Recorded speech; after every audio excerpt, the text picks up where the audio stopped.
Our hearts beat to the city streets. We began to feel the fire. Hello everyone, welcome to my channel. তোমরা তো নিশ্চয়ই আমার last ব্লগে দেখেইছিলে যে আমরা প্রথমে জান্তার মান্তার, দেন সেখান থেকে গেলাম আমরা গুরুদুয়ারাতে। আর ঘুরে নিয়ে আমাদের কিন্তু প্রচণ্ড খিদে পেয়ে গেছিলো, তো আমরা চলে এলাম এই রেস্টুরেন্টটিতে। তো এই রেস্টুরেন্টের অ্যাম্বিয়েন্সটা খুবই ভালো ছিল। আর বাপিদা এখানে মেনু সেট করছে যে আমরা কী কী খাবো। এই ট্রিটটা কিন্তু বাপিদা এবং প্রিয়াঙ্কাদের তরফ থেকেই ছিল।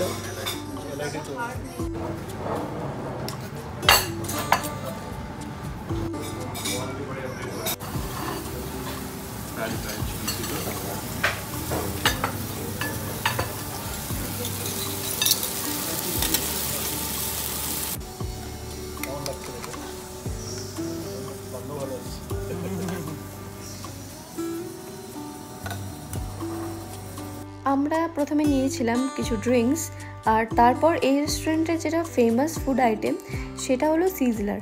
তো আমরা যেহেতু চিকেন পছন্দ করি আমরা সবাই, তো সেই জন্য আমরা নিয়েছিলাম চিকেন সিজলার। তারপর আমরা অর্ডার করেছিলাম একটি লার্জ পিৎজা।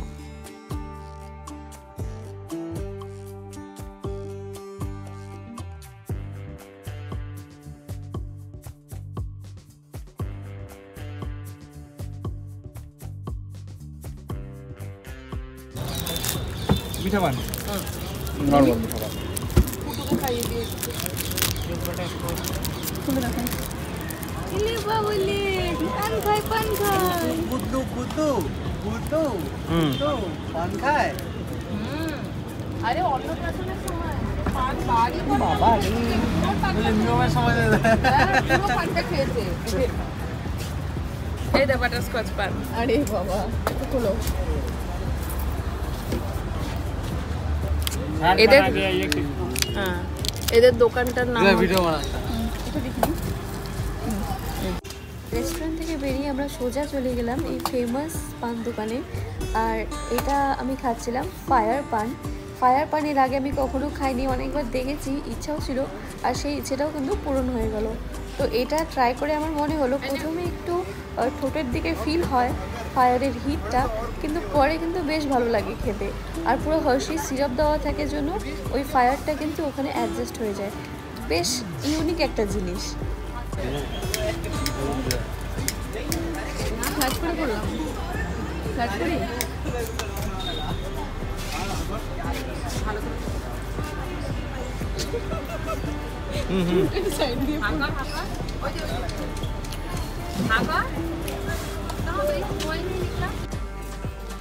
এরপর আমরা গিয়েছিলাম পালিকা বাজারে শপিং করতে, কিন্তু সেগুলোর ক্লিপ আর নেওয়া হয়নি কারণ আমরা শপিং করতেই ব্যস্ত ছিলাম।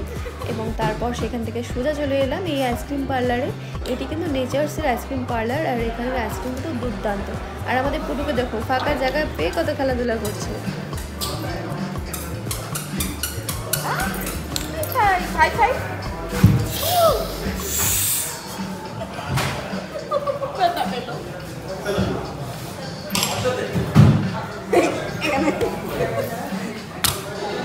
কিচ্ছু হয়নি কিচ্ছু হয়নি।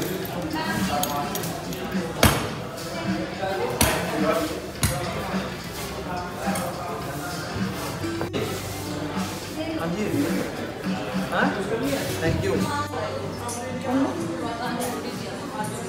দাও হ্যাঁ এই সুন্দর কিছু।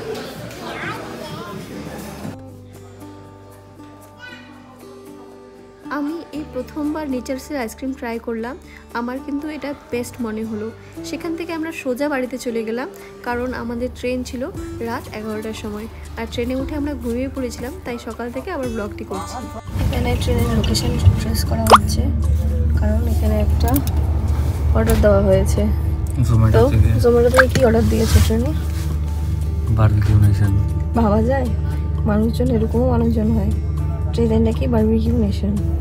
দেখি কতটা আসে, কতটা ভালো খাবার দেয়। আমরা দুপুরে লাঞ্চ করিনি, এখন 3টা প্রায় বাজতে চললো। তো ও এখানে পাটনাতে অর্ডার করেছে। আসতে এখনো কতক্ষণ বাকি? প্রায় 20 মিনিট 25 মিনিটের মতো বাকি। 20-25 মিনিট বাকি আছে। দেখি আমরা ট্রেন থেকে যে অর্ডারটা করেছিলাম বারবিকিউ নেশন অর্ডারটি। তো এটা নিয়ে আমি একটু টেন্স ছিলাম, আদেও পৌঁছাবে কিনা, হাতে পাবো কিনা, কিন্তু দেখলাম এই দুবার অর্ডার করে কিন্তু আমরা দুবারই সাকসেসফুলি খাওয়াটা একদম ঠিকঠাক পেয়ে গেছিলাম।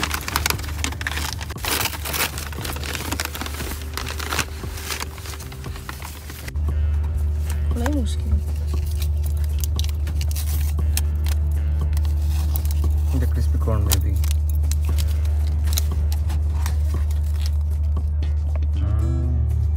ভিডিও অন করিস না?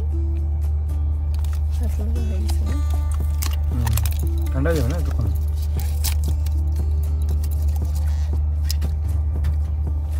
চাটনি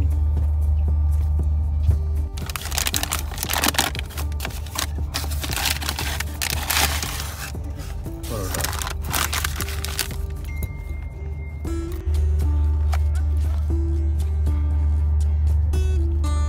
চিকেন উইংস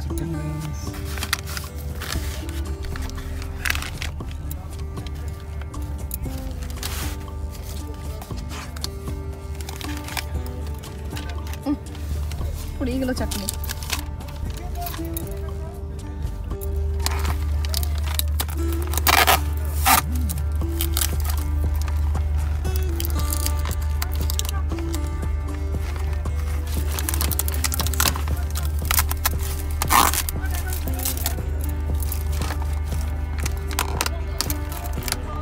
দেখ উল্টা করে ভেতরে রাখে দিন।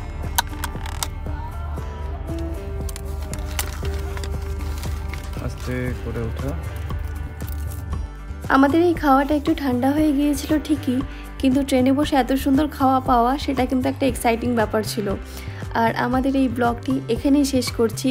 দিল্লি আগ্রা মিলিয়ে, পিসির বাড়ি মিলিয়ে সবার সাথে পরিচয় করে পুরো এন্টায়ার জার্নিটা কিন্তু আমাদের খুবই ভালো কেটেছে, খুবই দুর্দান্ত।